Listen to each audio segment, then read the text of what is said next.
Começa agora. Diálogos no Jardim das Oliveiras, com Alberto Almeida. Alô, alô, alô, amigo ouvinte da Rede Boa Nova de Rádio, telespectador da TV Mundo Maior.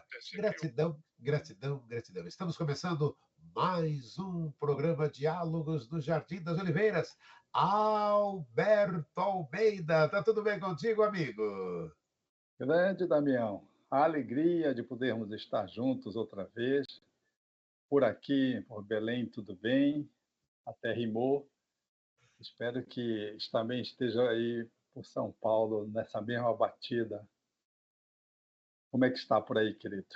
Aqui tá tudo bem, né? São Paulo, nesse momento aqui, muito calor, não vamos negar isso, muito calor. Temos nesse momento em São Paulo um dia ensolarado, 29 graus, muito calor, mas está tudo bem, tudo ótimo. Que bom, é um pouco de Belém em São Paulo, o calor de Belém chegando em São Paulo. É, o calor que está aí, né? Agora, e Alberto Almeida, conta pra gente, e o tema do programa de hoje?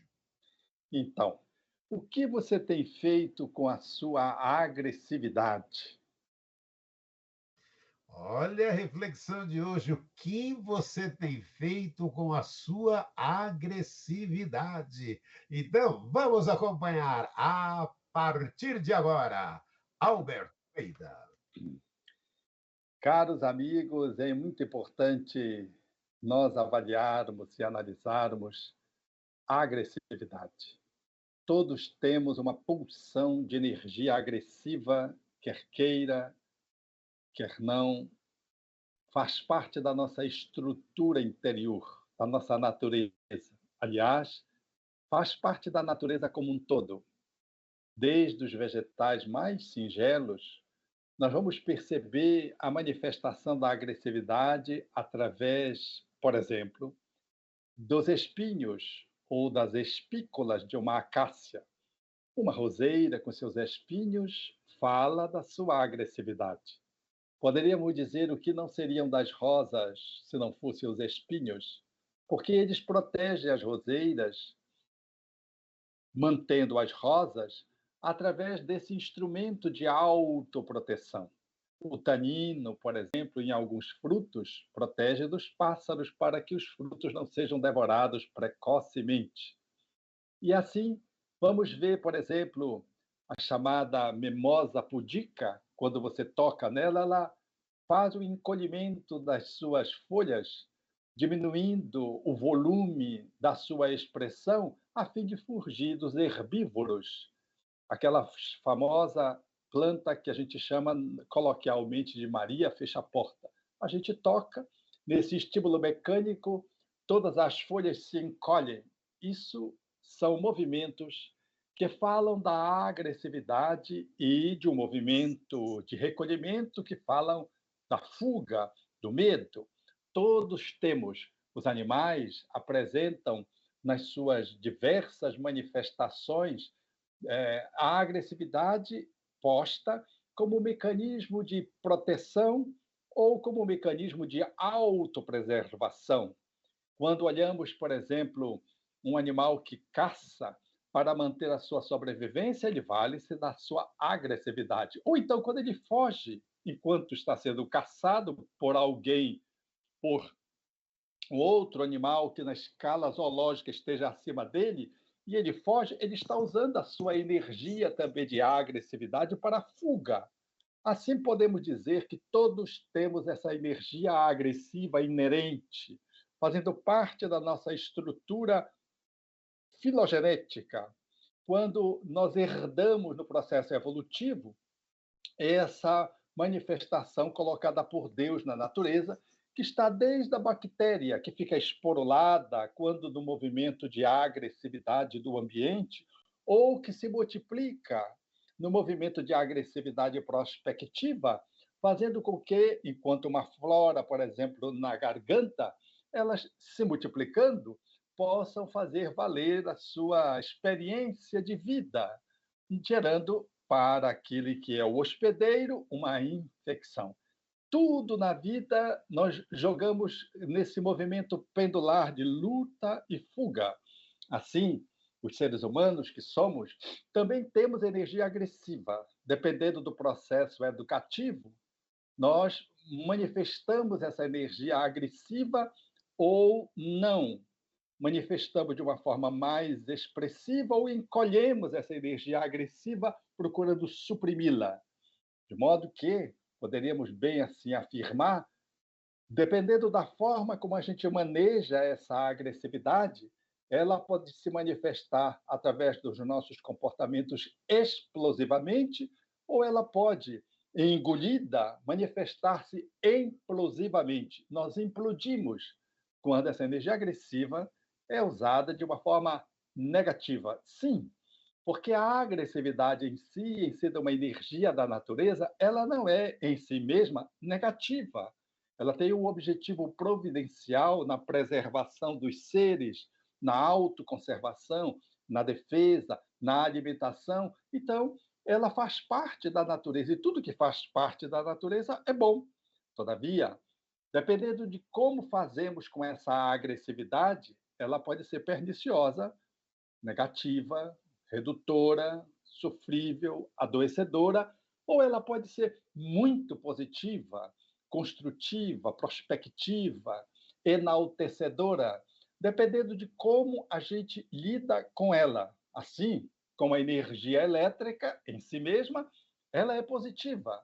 Ela pode gerar a luz, pode gerar a movimentação dos automóveis, dos instrumentos em casa, do liquidificador, da televisão. Todavia, usada negativamente, essa energia pode gerar um colapso, dar um curto-circuito, gerar um incêndio. Assim é a energia agressiva.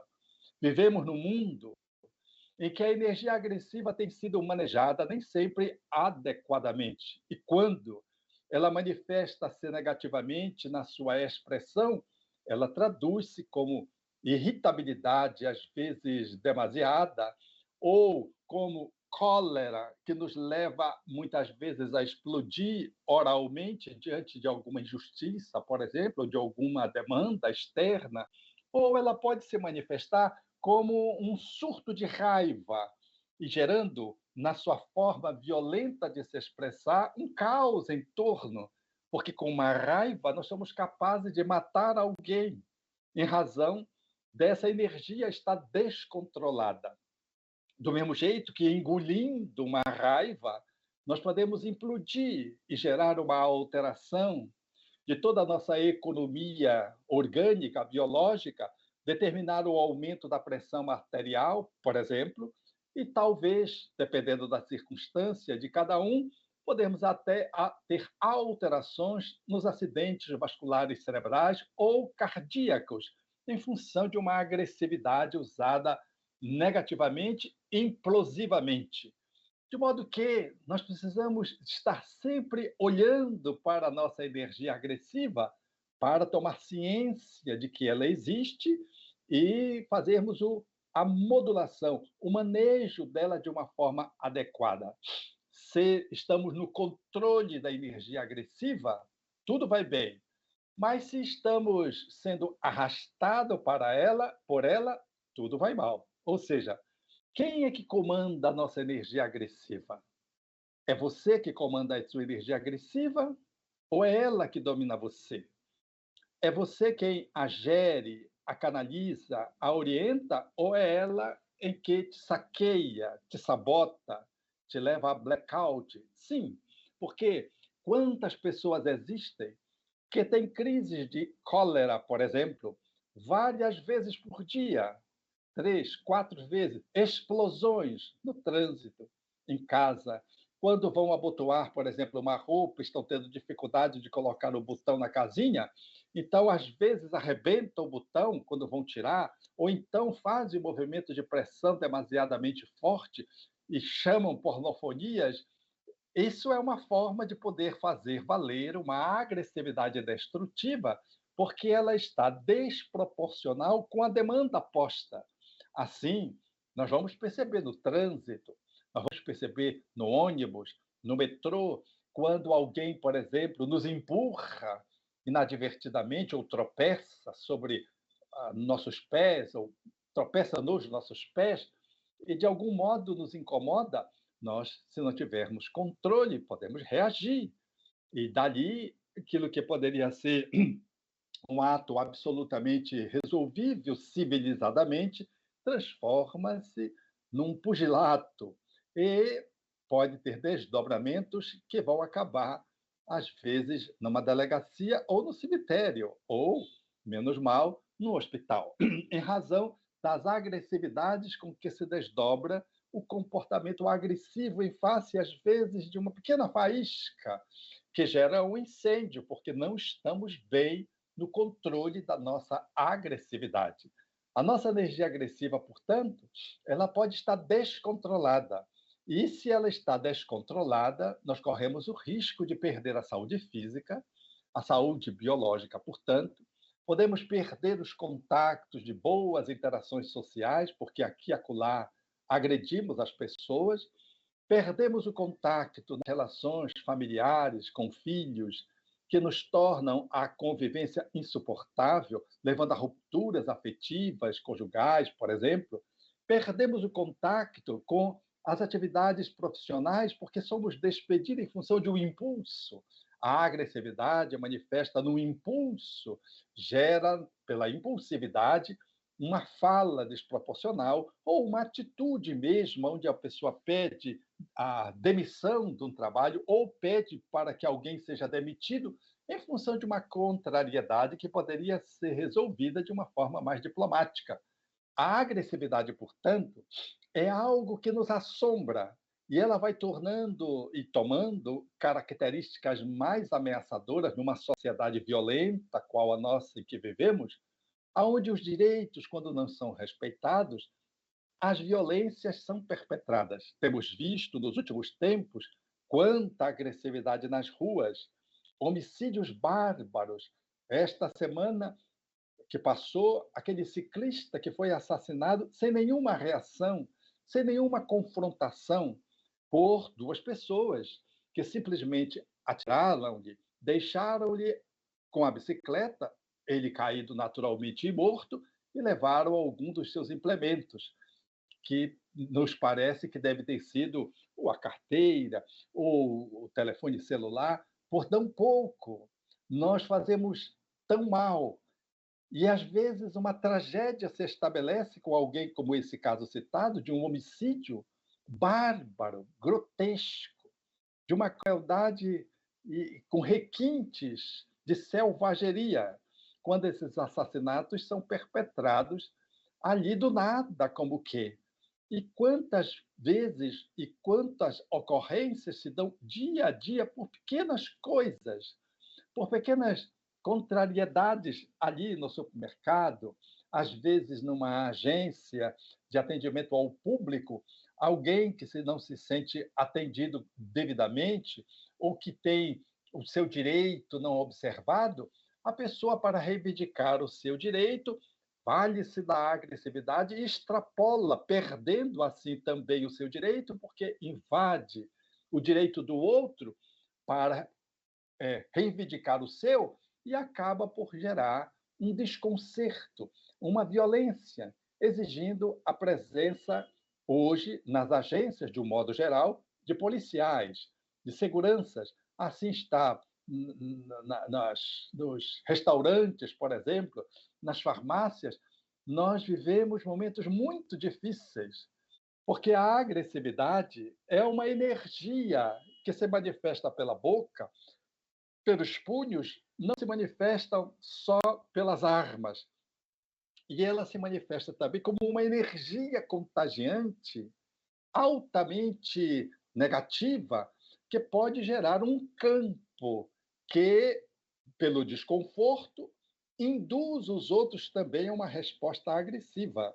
Uma pessoa agressiva num espaço, dentro, por exemplo, de um avião, de um ônibus, de um metrô, ela cria um campo de energia com conexões espirituais, na perspectiva da visão espiritista, que faz com que entidades espirituais que se lhe associam pela afinidade das ondas psíquicas maximizem aquele mau humor, ou aquela irritabilidade, ou aquela cólera, transformando-a em atos de violência absolutamente indescritíveis.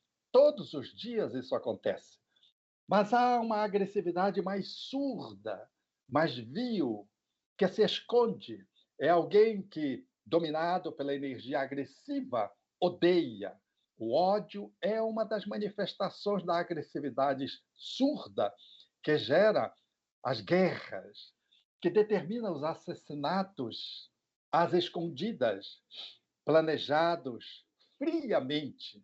O ódio está presente no psicopata, que tem uma energia agressiva embutida com tal volume e com tal qualidade e intensidade que ele é capaz de poder silenciosamente executar suas vítimas a sangue frio, jogando a sua agressividade num assassinato, por exemplo, com faca, aonde ele desfere mais de 30 facadas, quando que uma, duas, três seriam suficientes para matar aquela que seria a sua vítima. Mas ele dá 30 facadas. Quando se dá 30 facadas, significa dizer que tem uma agressividade compulsiva, demasiada. A pessoa joga toda a sua agressividade ali na sua vítima. Mas não só os psicopatas. Vemos nas ruas, por exemplo, as pessoas linchando alguém que cometeu um furto ou que agiu incorretamente e lincham no movimento grupal e coletivo de indignação, de não terem visto, por exemplo, a justiça sendo feita ali nas cercanias das suas vidas, ou no país como um todo, as pessoas se juntam e fazem de uma vítima a depositária da sua agressividade retida e massacram uma pessoa indefesa que deveria ser levado para a delegacia e posteriormente ser julgada, levam a pessoa para o necrotério, porque todos querem agredi-la, jogando nela aquilo que está estocada dentro de si, enquanto desejos não atendidos, decepções, frustrações, enfim, injustiças, isso vai se acumulando e vai se acumulando numa pessoa, noutra, e quando a gente vê, vem uma resposta coletiva que lembra exatamente as guerras, que são respostas coletivas de países que se enfrentam, de facções que se enfrentam, por exemplo, para fazer valer ali, mediante o ódio, utilizando os instrumentos bélicos, recursos para destruírem uns aos outros nas confrontações que se dão não só nos campos de guerra, mas hoje se dão nas ruas, se dão nos campos de futebol, aonde a arena se transformou numa arena não esportiva, numa arena Roma, aonde nós nos comportamos bestialmente, agredindo-nos uns aos outros por nosso time de futebol. Porque perdeu, porque ganhou, há, portanto, uma rivalidade que nos coloca em lados opostos, inviabilizando em função da agressividade até que alguns jogos as torcidas possam comparecer ao mesmo tempo, porque é muito risco para a segurança daqueles que vão ao estádio de futebol para o entretenimento. Enfim, a agressividade está dentro de casa, no grito, na desqualificação de um filho que tem deficiência, por exemplo, em alguém que tem mais força, com alguém que tem menos força, mas uma agressividade silenciosa que pode ficar num gelo que alguém dê ao outro dentro de casa, deixando de falar, por exemplo, subtraindo qualquer contato de relação com para massacrá-lo mediante um silêncio, ou de um filho em relação ao outro filho, na posição de irmãos, que usam também da sua agressividade e que fazem hoje nos Estados Unidos esses conflitos familiares também serem terminados em tragédias, já que a arma é de acessibilidade mais fácil entre os norte-americanos e que as escolas também falam disso para lidar com o bullying, que é uma agressividade de um grupo contra alguém que traz alguma deficiência ou alguma característica que seja inusitada, faz com que aquela pessoa valha-se de uma arma e faça ali algumas vítimas qual acontece regularmente nas escolas dos Estados Unidos. Assim, o que você está fazendo com a sua energia agressiva? Não basta reprimi-la, leva-nos muitas vezes à implosão de adoecimentos. As doenças autoimunes quase sempre têm uma culpabilidade e uma autoagressão gerando-nos adoecimento.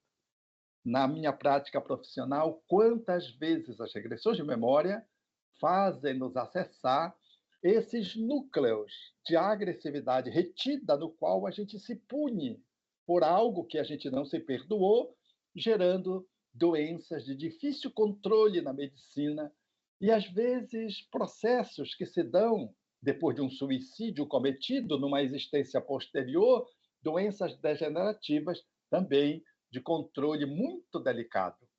Assim, o que nós estamos fazendo com a nossa energia agressiva?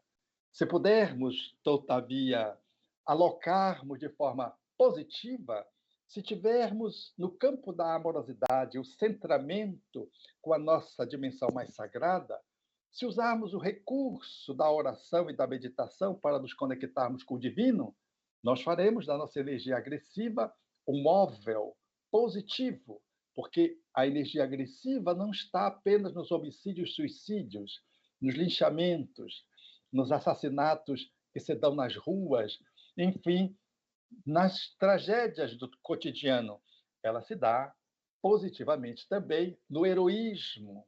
Precisa ter muita energia agressiva para mover-se um herói, um santo, alguém que se ilumina e que propõe uma atitude de benefício para uma coletividade, precisa de ter muita energia agressiva para que a pessoa consiga viabilizar um projeto de sacralização no atendimento a uma comunidade. Precisa de muita energia agressiva para que alguém se devote perseverantemente num ideal nobre. Então, a energia agressiva ela está posta também no nosso cotidiano, quando nos manifestamos assertivamente, quando nos colocamos através dela, através de atitudes positivas que precisam, através da coragem, por exemplo, da paciência, você precisa usar a energia agressiva, porque a energia agressiva, em si mesma, é neutra. Ela pode ser usada positivamente ou negativamente. Se estamos ancorados numa boa conexão cósmica, e se estamos bem centralizados, nós modulamos essa energia agressiva e canalizamos-a de uma forma positiva.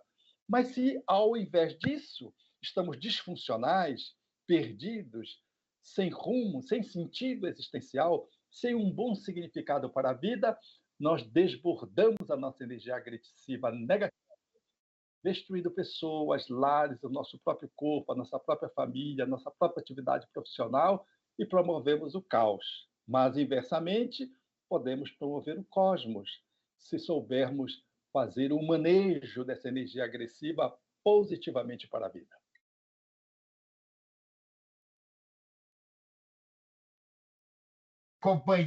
Você está acompanhando Alberto Almeida aqui, mais um Diálogos do Jardim dos Oliveiras. Primeiro, gratidão, gratidão, gratidão a todos os amigos que estão participando aqui pelas redes sociais, mandando mensagens de WhatsApp. Muito, muito, muito obrigado a todos que estão nos acompanhando. Eu vou destacar aqui as perguntas do tema, né, para a gente poder facilitar até para o Alberto Almeida, mas desde já agradecemos todos que estão participando. Participe sempre junto com a gente.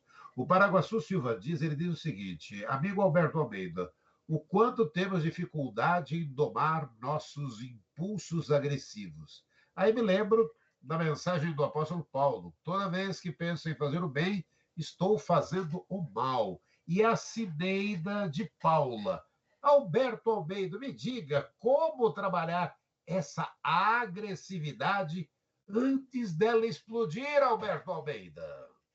Então, conforme a pergunta de Paraguaçu e a sua citação paulina, Paulo mostrava essa contradição, que aquilo que ele queria fazer, de positivo, de bom, ele não conseguia fazer porque havia dentro dele uma traição interna. Ele falava, portanto, do inconsciente. Esse inconsciente, que é um conteúdo que a gente traz dentro da gente, que a gente ainda não tomou ciência dele, de que ele nos habita. Há muitas pessoas que dizem assim: não, eu sou uma pessoa tranquila, pacífica, sou incapaz de matar uma mosca. Ah, se houver um assalto, eu tenho a impressão que a pessoa vai levar tudo, eu não vou reagir.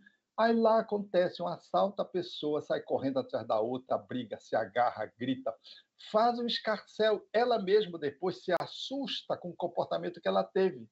Ela não se conhecia. E diante da ocorrência vivencial, aquele inconsciente de que ela não tem conhecimento desborda e toma conta dela e faz com que ela haja de uma forma contrária a todas as recomendações de segurança para que alguém que está sendo assaltado assim o faça. Ela faz. E ela mesma depois diz: eu não sei como eu me perdi, eu perdi a cabeça. Perdi a cabeça.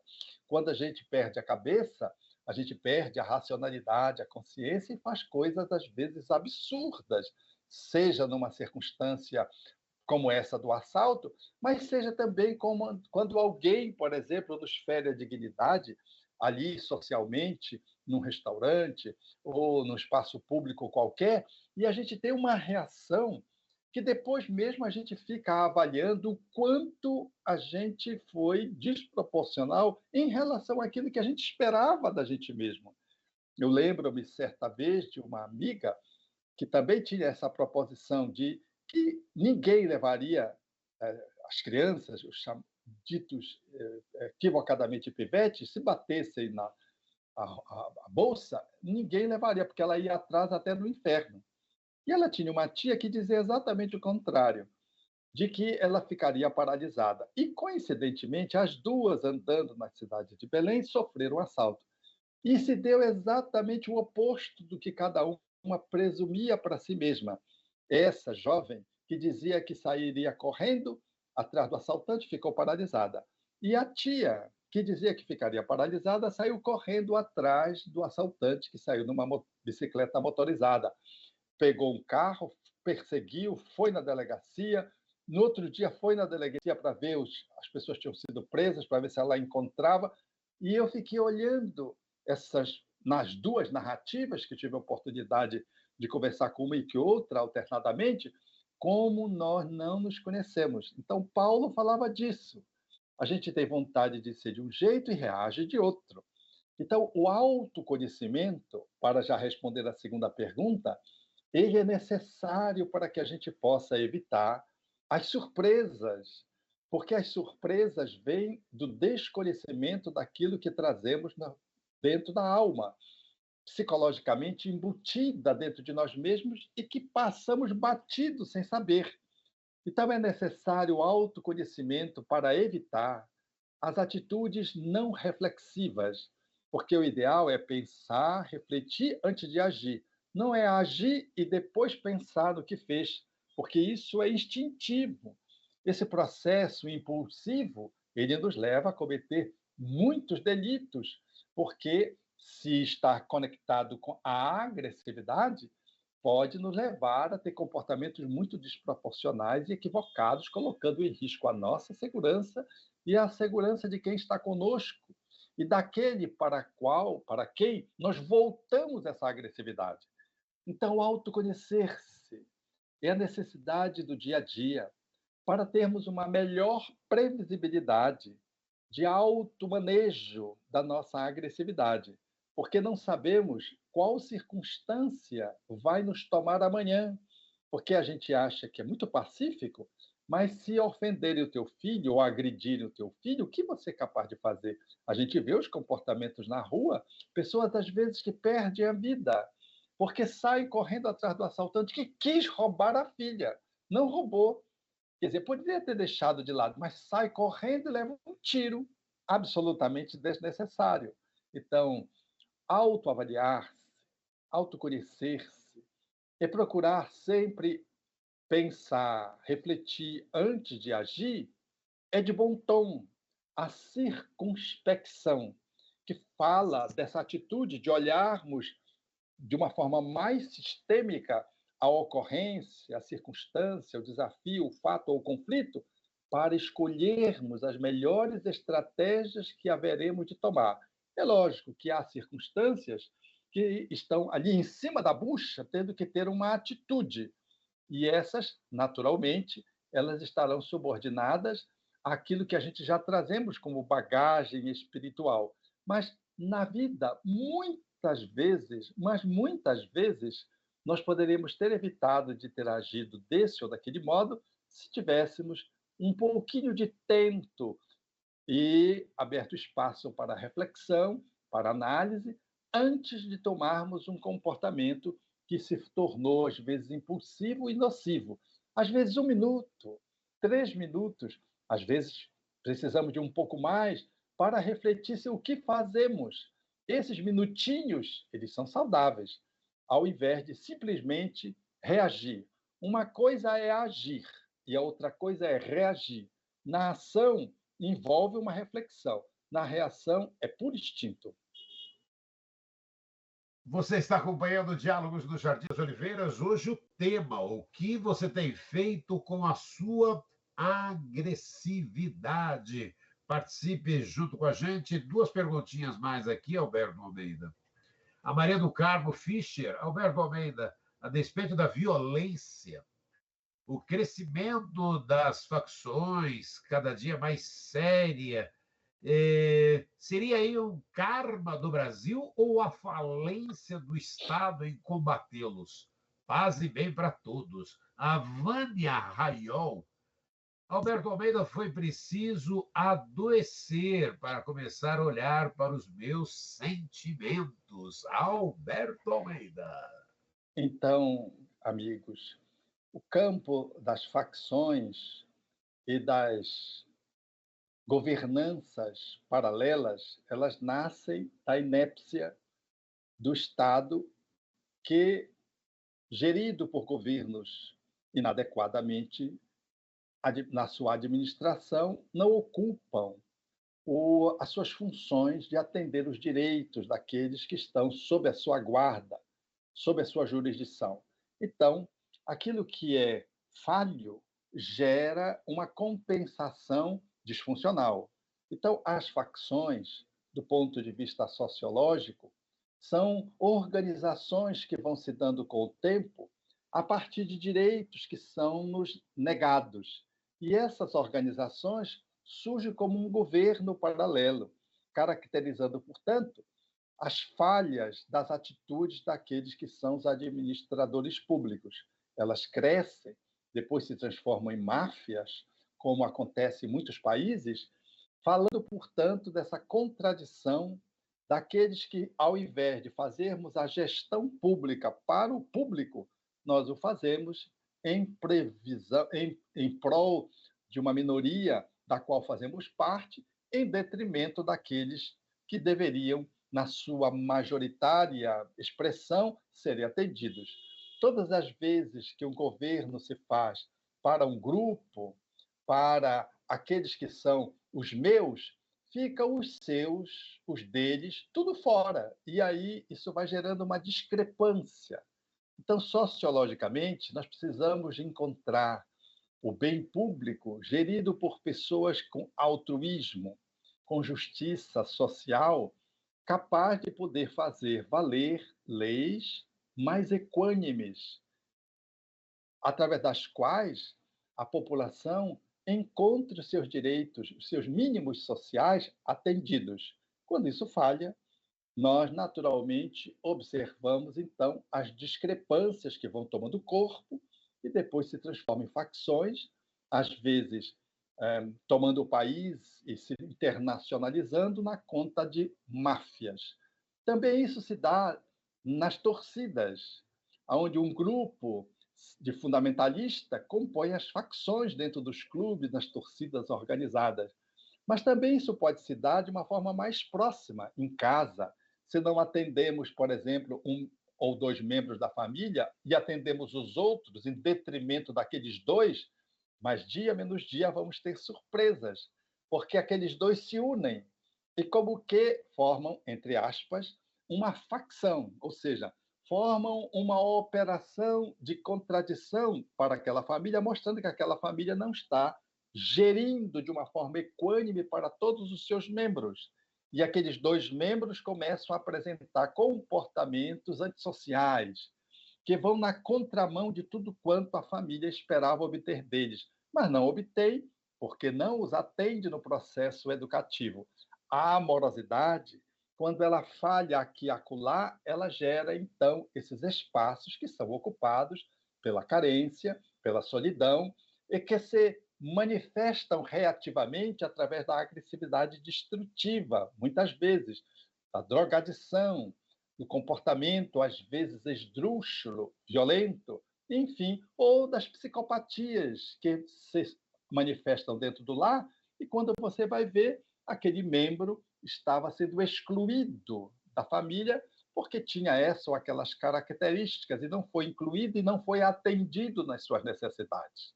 Então, é de bom tom que se possa olhar isso mais atentamente.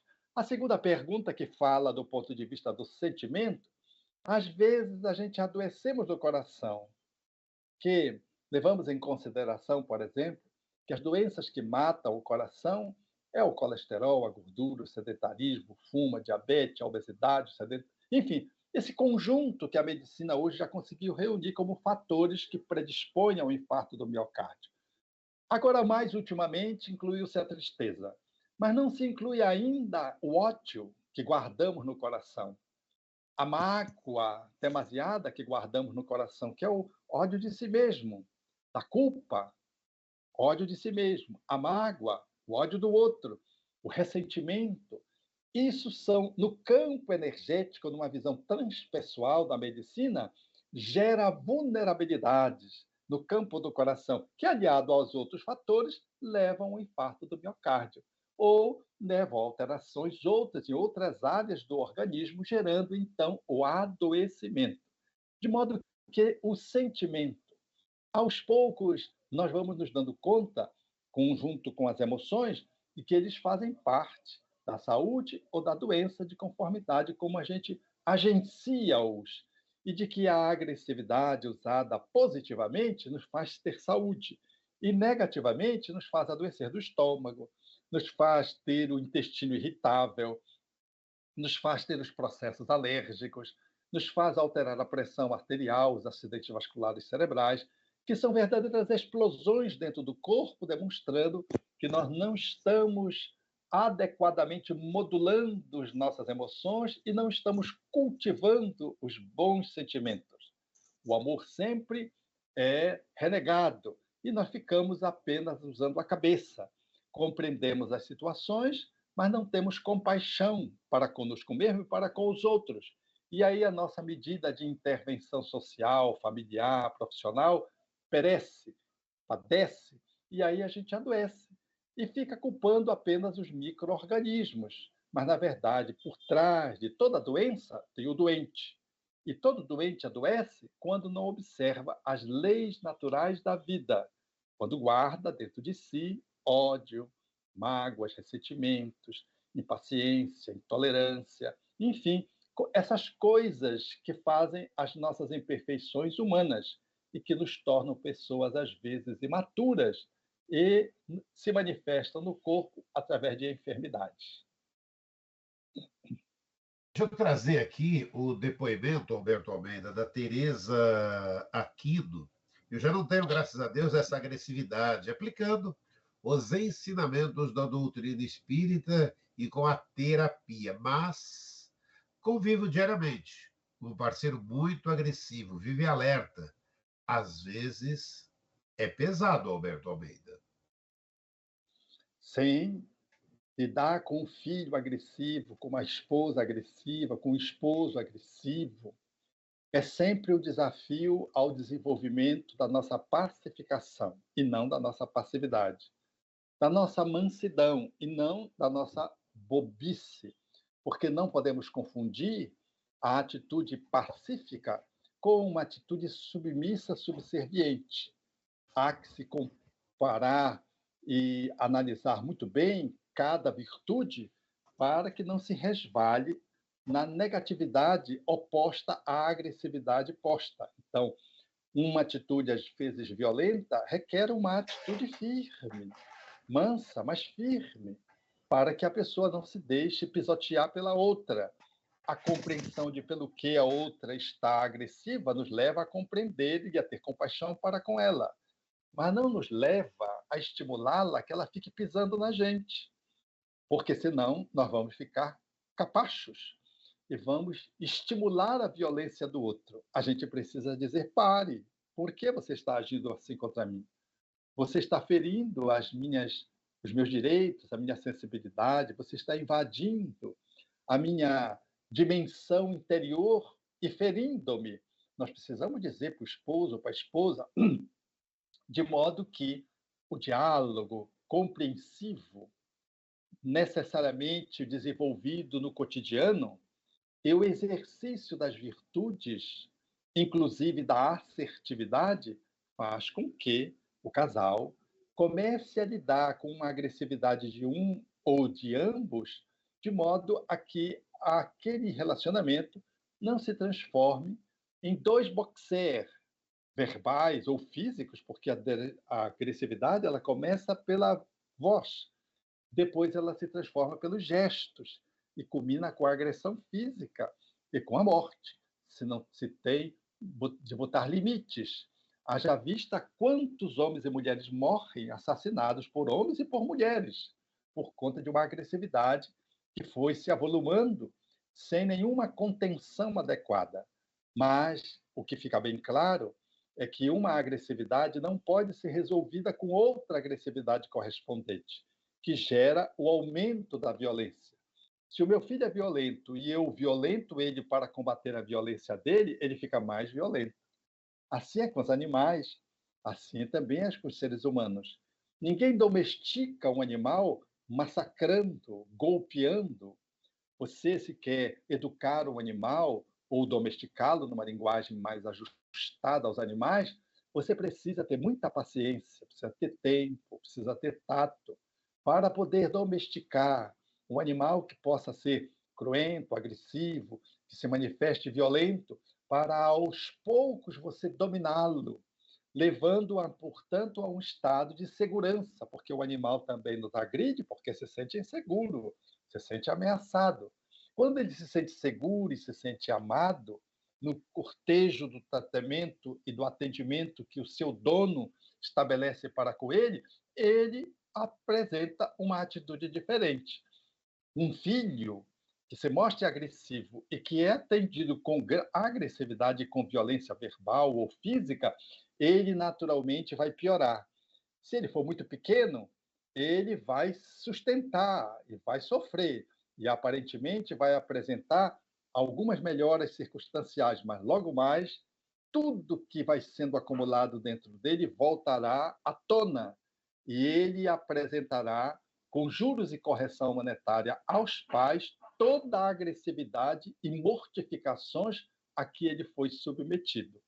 Então, no caminho do lar, no âmbito das relações domésticas e conjugais, nós precisamos usar o respeito, seja aquele que é mais velho, menos velho, respeito às hierarquias, que não nos dá o direito a de respeitar ninguém. Um pai não pode, por ser pai ou por ser mãe, de respeitar um filho, tem que tratá-lo como filho, mantendo a hierarquia da autoridade, mas sem o autoritarismo vil, sem a desqualificação, sem as atitudes agressivas verbais ou físicas, porque isso gera feridas abertas. E se os cônjuges aprendem apenas a esgrimar um com o outro, logo mais um vai ser golpeado e a relação vai se interromper. Um bom relacionamento não é aquele que disputa com o outro, é o casal que se coloca um ao lado do outro, olhando para a mesma direção, trabalhando as diferenças e fazendo da complementariedade o ato da conjugação se tornar mais sóbria e mais bela. Tomé, deixa eu trazer aqui ainda, que a gente tenha 2 minutinhos finais, mas eu registrar aqui a Flávia de Barra de Iraí, do Rio de Janeiro, meu companheiro doce e amoroso, porém é grosso na hora de falar. Depois de 13 anos juntos, sabe? Estou me observando e também estou ficando assim. Do jeito que ele fala comigo, eu acabo falando igual, para não ficar refém na relação, talvez. Será um compromisso de defesa. E o Luiz Carlos, no Instagram, fala agressividade e omissão ao mesmo tempo. Estranho, hein, Alberto Almeida? A Edith Silva, em um aprendizado com o neto alcoólatra, tem um autismo sem diagnóstico, há 10 anos no CAPS, profissional qualificado, não tinha na rede, jogos, ele desenvolve bem, fez cursos de tecnologia na área, fuma e álcool é sua distração. O que fazer, não sei. Um minutinho final, Alberto Almeida. Todas essas medidas podem ser válidas quando aliamos a técnica à amorosidade.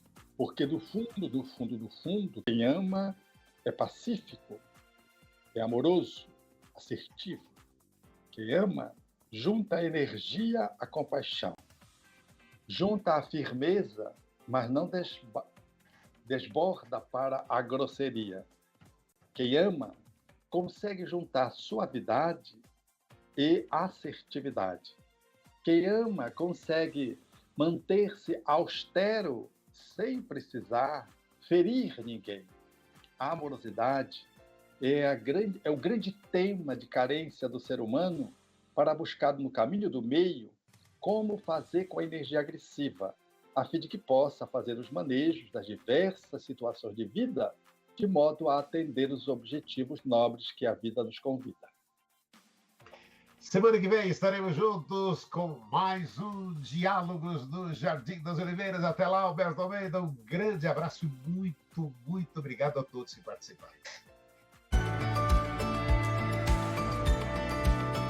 Você acompanhou Diálogos no Jardim das Oliveiras com Alberto Almeida.